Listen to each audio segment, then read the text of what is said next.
qui est intéressant dans la crise que l'on est en train de traverser, c'est bien sûr les impacts que ça va avoir au niveau individuel, mais aussi au niveau collectif.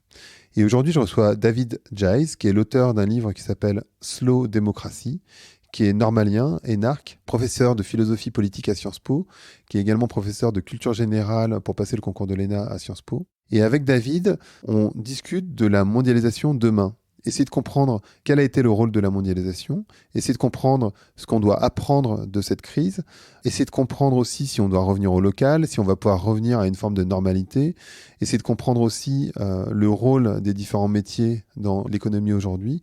Bref, on va couvrir surtout les enseignements et ce qu'on doit changer, ce qui peut se modifier après cette crise.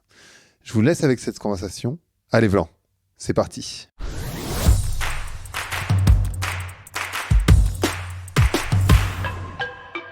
Donc bonjour à toutes et bonjour à tous. Bonjour à David. Bonjour Grégory. Est-ce que tu es en bonne santé? Écoute, Première pour le bonne moment, question. so far so good, comme disent les anglo-saxons. J'espère que toi aussi et que tout le monde va bien autour de toi. Nickel, tout le monde va plutôt bien autour de moi. On va faire un truc assez inédit parce qu'en fait, on a fait un épisode ensemble que j'ai pas encore diffusé et en fait, on en fait déjà un second parce que l'actualité nous y pousse et parce que tu as écrit un papier passionnant sur le sujet qui est le futur de la mondialisation. En fait, ce qu'on voit à travers la situation aujourd'hui, c'est que en fait, cette mondialisation, elle nous a posé des soucis, elle nous pose des soucis. Pour toi, qu'est-ce que cette crise, cette guerre, comme dirait Macron, nous apprend de la mondialisation? Tu as l'art d'entrer dans le vif du sujet sans embâge. Je voudrais d'abord, avant de répondre à ta question qui est évidemment vitale, dire que nous sommes face à une crise sanitaire et une crise économique, puisque de la crise sanitaire découlera une crise économique d'une ampleur inédite. Ces deux crises sont en effet globales, puisque on voit que désormais les 5 continents sont touchés par des mesures d'ordre public sanitaire très dures.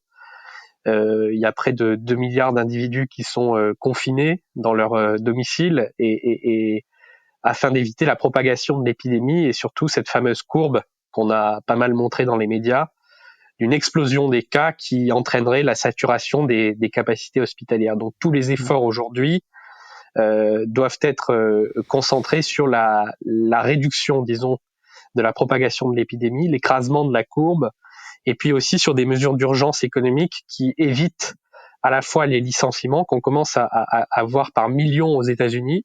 Heureusement, en Europe, on a des filets de sécurité comme le chômage partiel qui évite cette situation. Et puis que des entreprises mettent la clé sous la porte, parce que c'est une chose que l'offre et la demande soient perturbées le temps de la lutte contre l'épidémie, et c'est même nécessaire si on veut empêcher la catastrophe sanitaire. Mais il ne faut pas que durant cette interruption brutale de l'activité économique, les entreprises mettent massivement la clé sous la porte ou que les salariés soient licenciés, parce que ça entraînerait ensuite des conséquences de long terme désastreuses. Le tissu économique serait durablement affecté. Et donc, il faut que la puissance publique mette tout en œuvre, à la fois sur le front sanitaire et sur le front économique.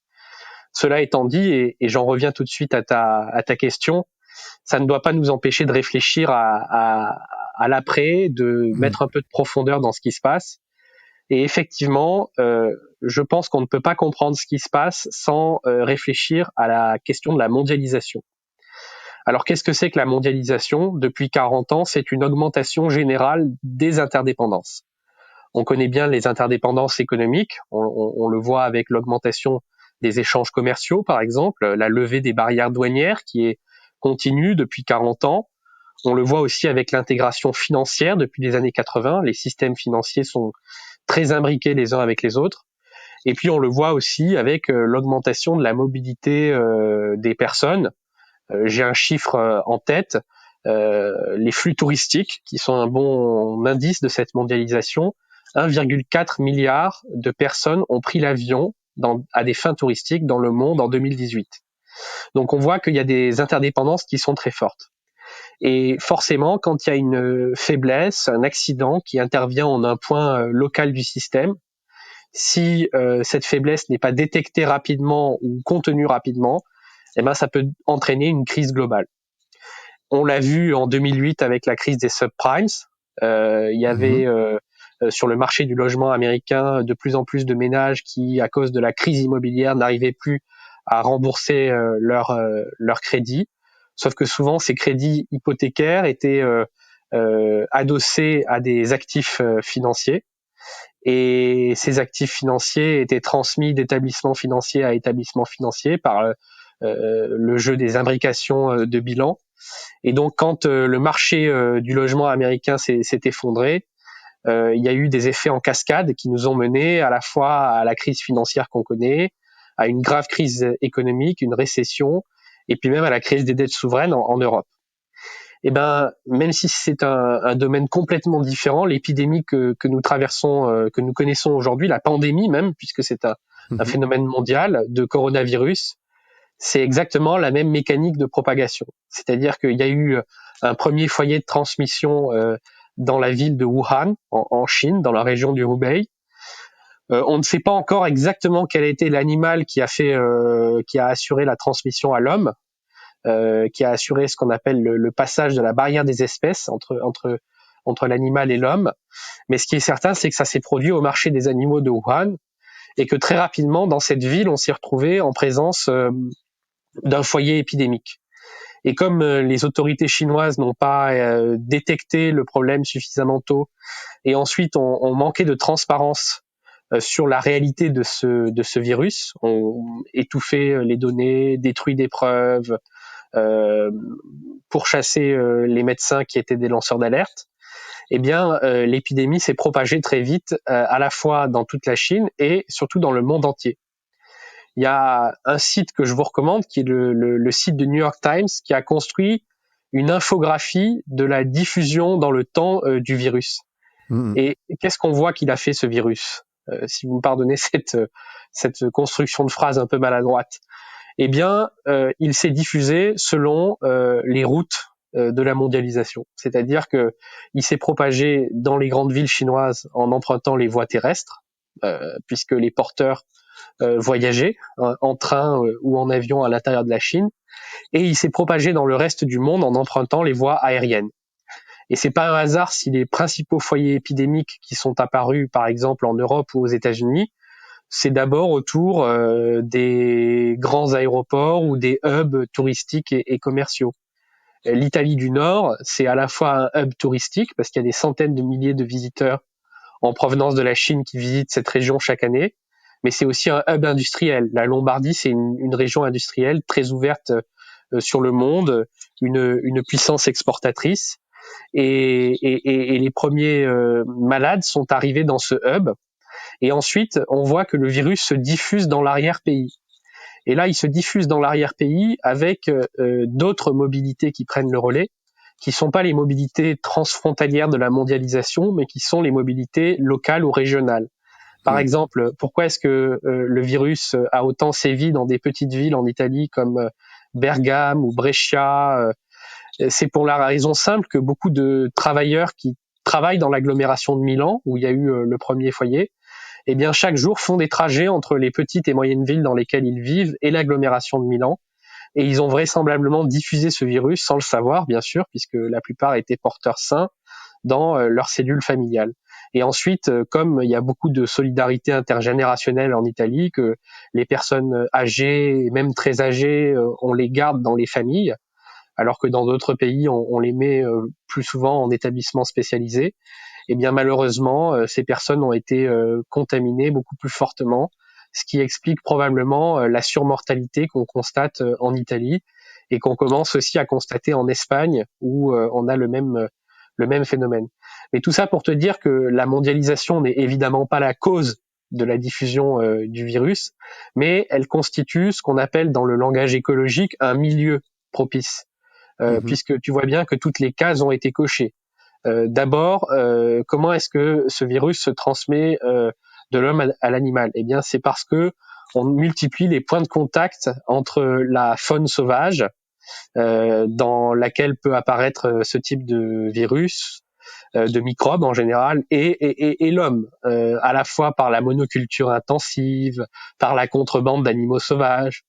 Et typiquement, la Chine pose un problème de ce point de vue-là, parce que c'est un pays où il y a une urbanisation qui est très forte, avec des villes construites en quelques dizaines d'années de plusieurs millions d'habitants, au contact de milieux sauvages, et surtout des passages entre les deux à travers, par exemple, le trafic d'animaux sauvages, puisque les Chinois sont très consommateurs d'un certain nombre d'animaux, par exemple le pangolin, la civette.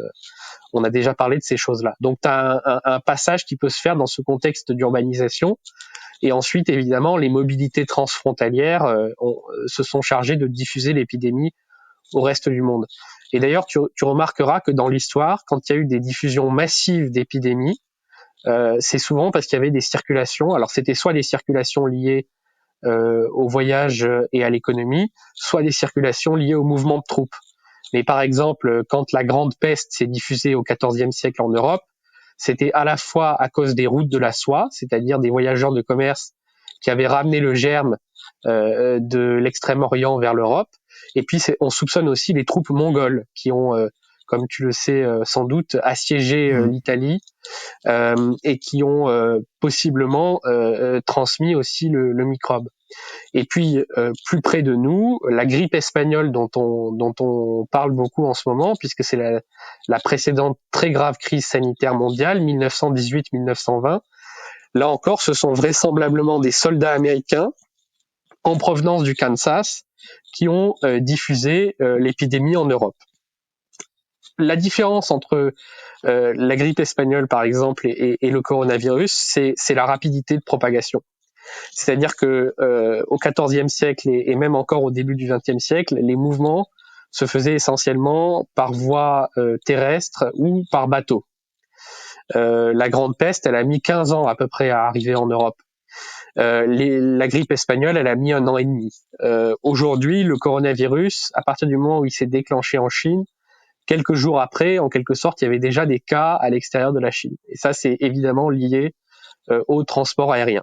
On va sûrement y revenir dans la conversation, mais ça veut évidemment pas dire qu'il faut arrêter le transport aérien ou qu'il faut démondialiser, mais ça veut dire qu'il faut compléter l'interdépendance accrue dans laquelle nous sommes du fait de la mondialisation par des mécanismes de solidarité et de protection. Parce que effectivement, dans ce que tu dis, en fait, dans ton bouquin Slow Démocratie, tu critiques quand même cette hypermondialisation. Quelque part, en tout cas, et je dis bien hypermondialisation et que je différencie de la mondialisation. Et ce qui est intéressant, c'est que on a effectivement une interdépendance internationale, globale, et en même temps, la solidarité, elle est locale. La réaction, d'ailleurs, elle est locale. C'est-à-dire que ce qu'on voit, c'est que on referme les frontières, on se referme sur nous-mêmes. On voit Trump typiquement qui refuse de faire du confinement généralisé. On a vu l'Angleterre qui a résisté aussi. Est-ce que, enfin, ou les Pays-Bas, enfin, finalement, il n'y a pas tant de pays que ça. Enfin, tu disais, il y a 2 milliards de personnes parce que l'Inde vient de prendre la décision, mais il n'y a pas tant de pays ça qui ont généré le confinement. On pense aussi, évidemment, au continent africain. Est-ce que ça va pas générer une envie de repliement sur soi qui va faire sans doute le lit de tous les nationalistes d'ailleurs et comment on peut éviter ça? Enfin, tu vois, il y a quand même ce truc entre local et global et aussi il y a eu des impacts, on peut en parler, économiques de la mondialisation, impacts locaux de la mondialisation. Comment on évite ou c'est quoi le bon équilibre entre local et global? Tu mets le doigt sur le sujet majeur, c'est-à-dire que je disais tout à l'heure, la mondialisation que nous connaissons depuis 40 ans, c'est de l'interdépendance sans solidarité. Et ce qu'on constate aujourd'hui, c'est qu'effectivement nos interdépendances et nos interconnexions sont mondiales. En revanche, les solidarités restent soit locales, soit nationales. Local, pourquoi? Tout simplement parce que dans l'expérience du confinement, par exemple en France, on redécouvre la force des solidarités à la fois familiales, amicales. Je sais pas toi, mais moi j'ai jamais autant pris de nouvelles de toutes mes connaissances, même des gens qui sont pas des amis proches. Il y a une sorte de surcroît d'attention et même de care, tu vois, générale dans la société, qui est extrêmement intéressant dans nos cercles de proximité. Et d'ailleurs, c'est un peu paradoxal parce que c'est dans le moment où on fait l'expérience de la séparation, puisqu'on est littéralement claquemurés chez nous, isolés, séparés les uns des autres, c'est-à-dire qu'on peut pas se rencontrer. Eh bien, c'est dans ce moment-là, paradoxal de séparation et de déliaison, que nous retrouvons la force de la liaison et de la solidarité de proximité. Donc là, il y a quelque chose de très beau qui se joue. Mais à côté de ça, il y a aussi les solidarités organisées. Et qu'est-ce que c'est qu'une solidarité organisée? C'est une solidarité au niveau d'une société, et le facteur d'organisation de cette solidarité, c'est souvent l'État ou les communs. Et on voit que face au danger, puisque on a une vague qui arrive comme un tsunami, tu vois, sur nous, et il y a un peu de panique parce que on est confronté à un phénomène totalement nouveau qu'on ne sait pas traiter. Eh bien, le réflexe naturel, instinctif, si j'ose dire, c'est de faire jouer la solidarité nationale. Tu vois, par exemple, toutes ces fermetures de frontières, y compris à l'intérieur de l'espace Schengen, elles ont été pas mal critiquées comme étant du nationalisme, etc. C'est vrai que c'est des mesures parfois pas très efficaces, pas bien coordonnées. Mais moi, je critiquerai pas ces dirigeants en les taxant de nationalisme. Je pense qu'il y en a beaucoup en fait qui sont mus par l'envie de bien faire, mais qui, face à la peur, en quelque sorte, s'agrippent à cette solidarité nationale qui est encore de manière très instinctive, très forte en nous, surtout dans une Europe qui n'a pas beaucoup de réalité encore charnelle, si j'ose dire. On voit que c'est surtout un labyrinthe institutionnel qui a un peu du mal à réagir rapidement, à protéger les citoyens, etc. Donc on voit que on a un problème parce que d'un côté tu as des interdépendances qui sont globales et de l'autre tu as des solidarités qui sont locales et nationales. Et effectivement, moi j'ai écrit le livre évidemment avant le coronavirus, et je ne veux pas jouer les prophètes, je n'avais pas du tout anticipé que cette crise sanitaire pourrait arriver. Moi j'imaginais plutôt des crises économiques et sociales en cascade, mais au fond la grille d'analyse est la même. Je plaidais dans mon livre pour un ralentissement, une maîtrise, une décélération de la mondialisation, grâce à la puissance publique, à différents échelons d'ailleurs, pour éviter justement un repli autarcique brutal et excluant. Et effectivement, aujourd'hui, on est confronté à cette situation limite, c'est-à-dire que, comme tu l'as dit dans ton propos introductif, nous avions une phase de mondialisation extrême juste avant la crise. On n'avait jamais atteint ce degré d'interconnexion dans l'histoire. Il n'y avait jamais eu autant d'avions dans le ciel, il n'y avait jamais eu autant d'échanges commerciaux, il n'y avait jamais eu autant de flux financiers, il n'y avait jamais eu autant de flux de marchandises, etc. Et tout d'un coup, le monde est en train de se démondialiser. C'est très spectaculaire. Toutes les frontières ont été fermées. Il n'y a plus d'avions dans le ciel, il n'y a plus de touristes. Les échanges commerciaux sont évidemment très perturbés, d'autant plus que les lignes de production chinoises ont été mises à l'arrêt pendant un trimestre. Les chaînes de valeur sont perturbées. La seule mondialisation qui continue aujourd'hui imperturbablement, c'est celle que toi et moi on est en train de pratiquer, par exemple, c'est la mondialisation de l'information. Et on découvre à quel point des outils comme Zoom sont extrêmement utilisés, et à quel point on consomme de la bande passante dans cette crise. Mais le risque, c'est que on dégage de fausses explications et donc derrière de fausses solutions pour sortir de cette crise, et qui est en quelque sorte un regain du discours autarcique. Et ce discours autarcique, d'ailleurs, il peut se décliner sur deux échelles. Il peut se décliner sur l'échelle nationale. En réalité, ce discours, il est déjà gagnant dans les urnes depuis une dizaine d'années, depuis la crise de 2008. Tu vois le Brésil, tu vois l'Inde, tu vois certains pays d'Europe centrale. Ils sont dirigés par des leaders ultranationalistes, ouvertement racistes, qui trient les identités. Donc on voit que ce discours, il pourrait sortir renforcé de la crise. Le deuxième discours qui pourrait sortir renforcé, c'est le discours ultra-localiste. Tu vois, c'est un discours qui consiste à dire finalement la mondialisation en général ne nous apporte que des catastrophes, qui jetterait le bébé avec l'eau du bain, en quelque sorte, et qui dit, au fond, il faut se replier sur notre communauté locale. Tu vois, un discours un peu à la sauce survivaliste, comme on le voit déjà dans un certain cercle très élitiste de la Silicon Valley. Replions-nous sur notre sphère communautaire, vivons en autosuffisance, sans se rendre compte d'ailleurs que c'est un discours extrêmement élitiste et extrêmement excluant, parce que par principe, il ne peut concerner qu'une minorité de gens, qu'un petit groupe de gens, et souvent un peu aristo dans la conception. Et moi, ce discours-là, je le vois, y compris dans la jeunesse éduquée, monter en puissance, monter très fortement. Donc, il va falloir que les gens qui croient encore à la force de l'interconnexion et au bienfait des échanges mettent un peu d'eau dans leur vin et adoptent cette voie que je proposais moi dans mon livre, qui était une voie de très forte régulation de la mondialisation, grâce à la puissance publique, grâce à la redécouverte des communs, grâce à un certain nombre de solutions dont on pourra reparler. Et justement, enfin, quelque part, quand on est comme ça confiné, on a envie de retourner à la normalité. Je te disais, j'ai publié cette phrase sur Instagram qui était en fait, on va pas retourner à la normalité puisque la normalité qu'on avait, ça a été exactement le problème en fait. Donc, a priori, on doit pas y retourner. Et toi, ce que tu m'expliquais, c'est que peut-être que la normalité sur laquelle on s'est basé, c'était pas forcément la bonne. Tu peux nous expliquer ça ? C'est sûr que entre 1945 et 1975, ce qu'on a appelé les 30 Glorieuses, on a eu une période assez inédite dans l'histoire du monde, puisque la croissance économique était très forte. Il y avait très peu de guerres, à l'exception de la guerre froide, mais qui n'a pas fait tant de morts que ça finalement. Les progrès de la science et de la médecine ont été très importants.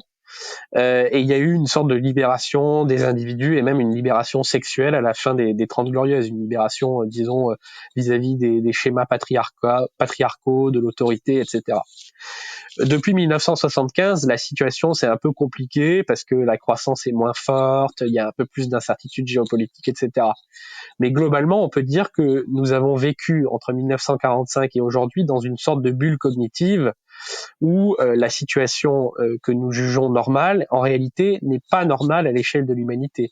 Puisque à l'échelle de l'histoire de l'humanité, ce qui prévaut, c'est la guerre, la famine, les épidémies extrêmement meurtrières. Je te rappelle que la grande peste du XIVe siècle a par exemple décimé un tiers de la population européenne. Et que même si c'était plus localisé, les épisodes de choléra au XIXe siècle, tels que Giono les décrit par exemple dans Un hussard sur le toit, ils ont décimé un tiers de la population du midi de la France, et notamment dans la ville de Marseille. Donc là, on n'est pas du tout sur les mêmes proportions. Mais ce qui est certain, c'est qu'aujourd'hui, on a quand même l'emballement d'un certain nombre de phénomènes qui sont liés à ces vulnérabilités dont je parlais tout à l'heure dans la mondialisation, qui sont liés à ces vulnérabilités dues à notre interconnexion.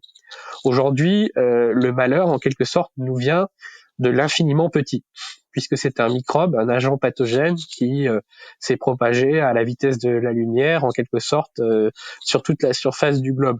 Demain, les difficultés pourraient nous venir de l'infiniment grand, c'est-à-dire du changement climatique qui s'accélère et qui devient d'ailleurs déjà incontrôlable dans certaines régions du monde. Regarde par exemple les méga-feux en Australie. Donc nous devons absolument nous adapter à cette nouvelle donne. Et nous adapter à cette nouvelle donne, c'est d'abord construire un surcroît de solidarité sur l'interdépendance, si nous voulons éviter la multiplication des catastrophes. Et puis c'est développer aussi des politiques spécifiques de la vulnérabilité, ce qu'on ne sait pas encore assez faire. Et donc c'est apprendre à être résilient. Et être résilient, c'est pas simplement les États qui peuvent le faire, mais c'est aussi les communautés. Et c'est là que à la fois les sociétés, les entreprises, les associations, les individus, les intellectuels, les gens qui diffusent de l'information comme toi ont une responsabilité écrasante. Et en fait, tu parlais des 30 Glorieuses. Finalement, ce qu'on attend d'une société, c'est la sécurité. Et dans l'article que tu as publié, tu parles de cette triple sécurité qui est une sécurité économique, sécurité physique et puis une sécurité sanitaire. Et en fait, on a vu que ce soit à travers 2001, donc les terroristes du 11 septembre, 2008, la crise financière et puis là, la crise sanitaire, en fait, cette sécurité, elle est totalement mise à mal aux trois niveaux où on l'attend finalement. Donc il y a aussi ça qui sont et c'est en train de définir le 21e siècle, ces trois crises quelque part. Eh ben, tout à fait. Si on remonte aux sources de la modernité politique, je vais le faire avec deux documents, deux images auxquelles je renvoie tes auditeurs. La première image, c'est une fresque qui se trouve dans le palais communal de la ville italienne de Sienne. Voilà, on est à nouveau ramené vers l'Italie. Et cette fresque, elle a été peinte par un peintre qui s'appelle Ambrogio Lorenzetti. Et elle a été baptisée Les effets du bon et du mauvais gouvernement. Et elle se compose en fait en deux parties. D'un côté, tu as la ville de Sienne bien gouvernée, le bon gouvernement, et de l'autre, tu as la ville de Sienne mal gouvernée. Et qu'est-ce que tu vois ? Tu vois que la ville de Sienne mal gouvernée, elle est en proie à des invasions étrangères, donc des agressions physiques des citoyens. Elle est en proie à une crise économique liée aux mauvaises récoltes dans les champs, et elle est en proie à la maladie et à l'épidémie. Donc tu vois que le mauvais gouvernement, c'est-à-dire celui qui ne prend pas soin des citoyens et de la paix publique, il entraîne à la fois la guerre, la crise économique et la maladie. Et dans le Léviathan de Thomas Hobbes, qui est le grand texte politique qui ouvre la modernité, dans l'édition originale, tu as ce qu'on appelle le frontispice, c'est-à-dire c'est une image en fait qui a été peinte à la demande de Thomas Hobbes pour représenter, symboliser le Léviathan. Et qu'est-ce que tu vois dans sur cette image ? Tu vois un souverain qui se tient de manière très imposante, puisque le Léviathan dans la Bible, c'est un animal monstrueux, au-dessus d'une ville. Et qu'est-ce que tu vois quand tu vois cette ville ? Tu vois que dans cette ville, il y a personne. C'est-à-dire que la grande place est vide. Donc, on peut supposer que les citoyens de cette ville, ils sont confinés dans leur maison.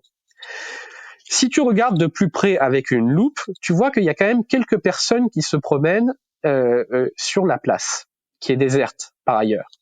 Et ces personnes, en fait, il y en a deux types, et chaque type a un uniforme bien particulier. Tu as d'un côté les gendarmes, qui sont habillés dans leur uniforme et qui ont un mousquet dans la main. Donc c'est ceux qui sont chargés d'assurer la sûreté, c'est-à-dire de protéger la ville contre l'invasion, contre les agressions, contre la délinquance.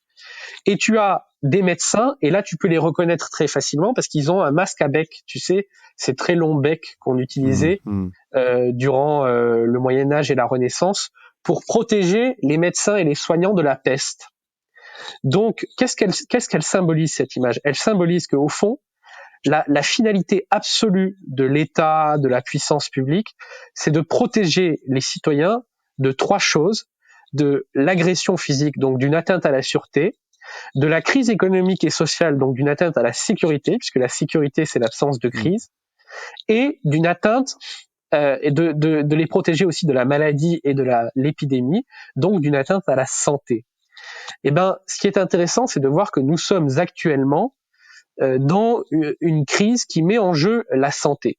Mais si on revient 10 ans en arrière et qu'on se plonge sur la crise économique de 2008, on était dans une crise qui mettait en jeu la sécurité économique et sociale des gens.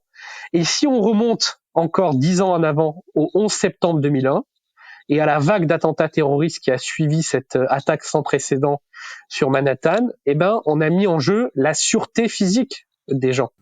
Et le point commun de ces trois crises, c'est qu'elles ont suivi le même schéma, c'est-à-dire qu'elles sont très liées à la mondialisation et à l'interconnexion. Al-Qaïda, par exemple, c'était des réseaux actifs, des cellules actives partout dans le monde qui utilisaient les moyens modernes de la technologie. La crise financière, elle s'est propagée, je le disais tout à l'heure, grâce aux imbrications de bilans des différentes banques dans le monde entier. Et là, l'épidémie, elle se propage grâce aux gens qui voyagent en avion. Donc tu vois que les trois composantes de la paix civile qui sont au fondement du pacte moderne, de la politique moderne, ont été mises l'une après l'autre en jeu ces 20 dernières années. Donc finalement, nous sommes à un tournant historique, je pense, et ce qu'il va nous falloir faire, c'est repenser, si tu veux, une nouvelle équation dans laquelle l'interdépendance, je le répète, s'accompagne de plus de vigilance, de plus de résilience et de plus de solidarité. Sinon, nous aurons les replis autarciques et nous irons au-devant de grandes catastrophes.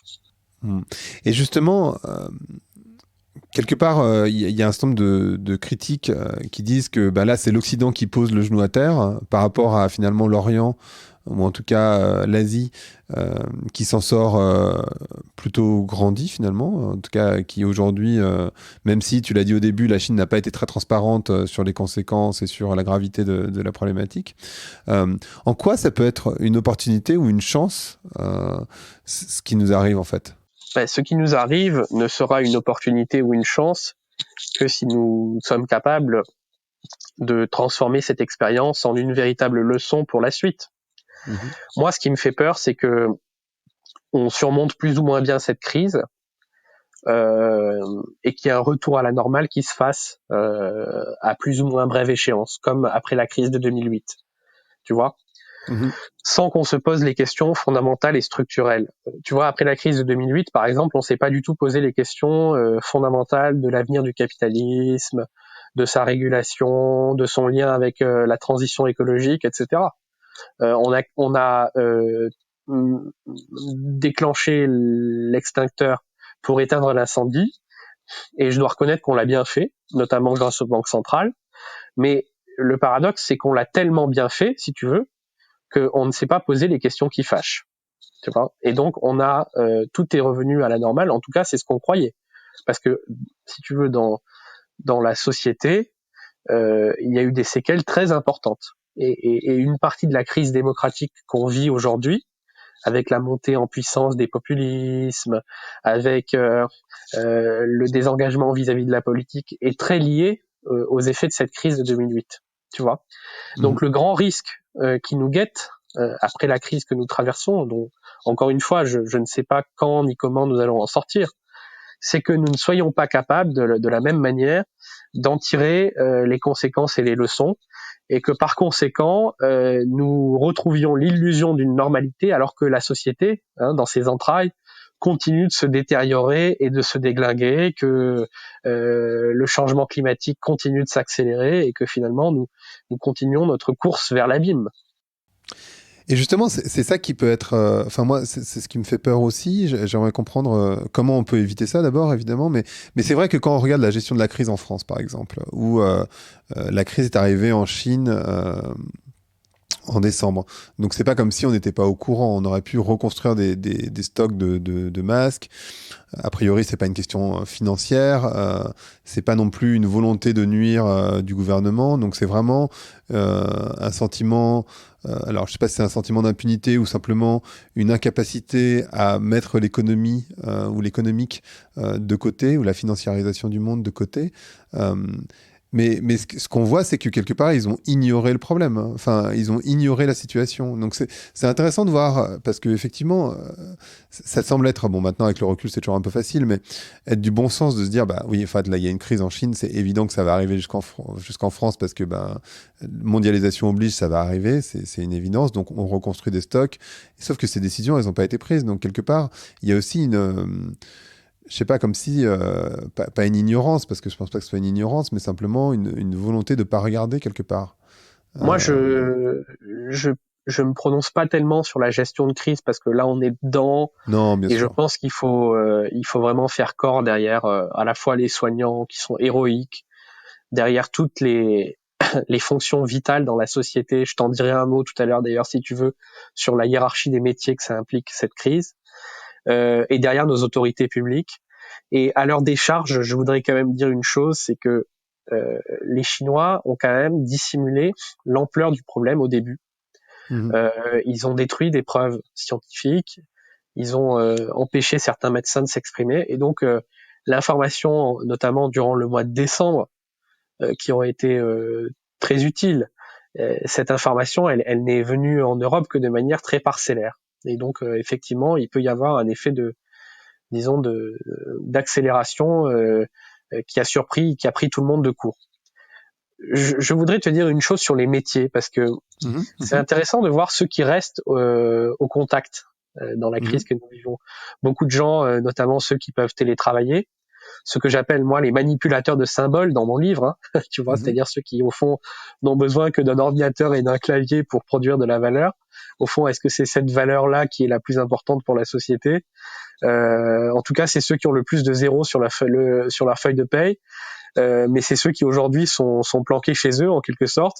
Et je suis pas certain, au fond, que la valeur sociale de ce qu'ils produisent est à la hauteur de la valeur économique de ce C'est qu'ils certain, non. produisent ou de l'utilité dans l'absolu. Et tu vois qu'à l'inverse, ceux qui ne sont pas sur leur ordinateur, ils sont au contact. Alors évidemment, on parle beaucoup et à juste titre des soignants, les infirmiers, les médecins, les anesthésistes, réanimateurs, les aides-soignantes, etc. Mais il n'y a pas que les soignants, il y a tous ceux que j'appelle moi dans mon livre les métiers du lien, qui sont des métiers sédentaires, c'est-à-dire des métiers qui s'adressent à un public et à une communauté locale. Et dans ces métiers, tu as évidemment les caissières dans les supermarchés, tu as les boulangers, tu as les éboueurs, qui font Mhm. que nos rues sont propres chaque matin et que les poubelles ne prolifèrent pas avec tout ce que ça peut comporter de danger pour la santé aussi. Tu as les contrôleurs et les conducteurs de train de la SNCF, tu as les enseignants qui continuent à assurer par voie dématérialisée l'enseignement. Bref, tu as tous ces métiers du lien et La du Poste. liant Mhm. qui font que la société tourne, tu vois. Et ben ces métiers, en temps normal, on ne les remarque presque pas. Tu vois, qui se soucie des éboueurs qui passent à 5 heures du matin quand tu sors de chez toi le matin, la rue est nickel, tu penses pas à l'éboueur qui est passé aux aurores pendant que tu dormais, ramasser les poubelles. Qui se soucie du technicien Orange qui fait la maintenance du réseau? Personne. Sauf que quand le système se grippe, tu vois, quand un incident survient, on se rend compte à quel point nos sociétés sont construites sur des réseaux matériels et des réseaux même du lien social extrêmement complexe, et à quel point il y a des gens qui font tourner cette infrastructure et que ces gens ils sont essentiels à la vie de la société, tu vois. Quand Mhm. j'ai une coupure d'électricité chez moi parce qu'il y a eu un court-circuit sur une ligne à haute tension, je me rends compte que le réseau matériel qui m'amène l'électricité, il est complexe, ça tombe pas du ciel. Et de la même manière, quand la société se met brutalement à l'arrêt, on se rend compte qu'il y a une machinerie sociale extrêmement complexe et que cette machinerie sociale, contrairement à ce qu'on croit quand on s'en rend pas compte, elle tourne pas toute seule. Elle tombe pas du ciel. Il faut des gens pour la faire tourner. Il faut des aides-soignantes. Il faut des infirmières dans les EHPAD. Il faut des enseignants qui prennent en charge les gamins. Il faut des éboueurs qui ramassent les ordures le matin. Il faut des caissières dans les supermarchés. Et si ça peut avoir une vertu, cette crise, puisqu'il faut essayer de trouver dans toute situation des ressources positives, c'est qu'on se rende compte que ces métiers-là, souvent invisibilisés ou dévalorisés, en fait, c'est ceux qui ont la plus grande valeur sociale. Je suis pas sûr que Mais les traders en ce moment soient les métiers les plus importants pour faire face. En revanche, je suis sûr que les éboueurs, les caissières et les médecins, on en a besoin. en fait, c'est marrant parce que dans la définition que nous a donnée Adam Smith de l'économie, on a le capital, le travail et la terre. Et on a la sensation que, en fait, on a survalorisé le capital et complètement oublié le travail et la terre. Et le travail en particulier, je pense, dans un petit village avant, les fonctions qui étaient le policier, le professeur, le postier, le médecin, c'était des fonctions qui étaient extrêmement respectées dans la société. Et aujourd'hui, c'est plus du tout le cas. En fait, on a, comme je disais à l'instant, survalorisé le capital. Et c'est peut-être ça aussi le problème de l'hypermondialisation et de l'hyperfinanciarisation du monde, non? Tu as tout à fait raison. Si tu veux, l'hypermondialisation, c'est d'abord une hypermondialisation du capital, parce que le capital, par nature, à part le capital immobilier ou les machines, mais le capital financier, on va dire, qui est la dimension essentielle du capital à l'âge du capitalisme financier, il circule assez facilement puisque c'est d'un clic de souris que tu peux déplacer un plan épargne-action qui aujourd'hui est en France, tu peux le déplacer à Singapour, aux États-Unis d'un clic de souris. Donc le capital circule beaucoup plus vite que le reste des facteurs de production. Et donc, effectivement, on est dans une situation où les autres facteurs, que sont le travail, la terre, ont été dévalorisés. Et moi, je pense que penser le capitalisme, ou plutôt la régulation du capitalisme, à l'ère du défi de la soutenabilité, c'est justement penser à un rééquilibrage entre tous ces facteurs de production. Bien sûr qu'il faut du capital pour conduire des projets entrepreneuriaux. Je veux dire, sans capital, tu n'aurais pas eu les plus belles aventures économiques ou industrielles qu'on a connues ces 50 dernières années. Mais il faut pas oublier que ce qui fait tourner la machine, c'est aussi et d'abord les travailleurs, et que c'est aussi, quand on parle de nourrir les hommes, la terre, et que toutes ces dimensions-là doivent être traitées avec, disons, égalité, et doivent être équilibrées les unes par rapport aux autres. Ok, super. Et donc, ce podcast s'appelle Vlan. Je voudrais savoir à quoi tu veux ouvrir ou claquer la porte. Écoute, je voudrais ouvrir grand les fenêtres pour qu'un grand courant d'air frais nous arrive et chasse tous les microbes, les mauvaises pensées, les mauvaises passions aussi, les passions tristes, et que à la place on prenne une grande inspiration d'oxygène comme Nietzsche dans Le Gai Savoir, et que nous repensions tout de fond en comble, du sol au plafond. Super, merci beaucoup David. Merci Greg pour ton invitation. Merci d'avoir écouté Vlan. Si vous avez aimé l'émission, n'hésitez pas à mettre des étoiles sur votre plateforme de podcast préférée. Vous pouvez aussi partager l'émission sur vos réseaux sociaux, sur Instagram Stories ou sur Facebook ou LinkedIn. Je suis Grégory Pouy. Vous pouvez me retrouver sur l'intégralité des plateformes sociales sous le nom Greg from Paris. À bientôt.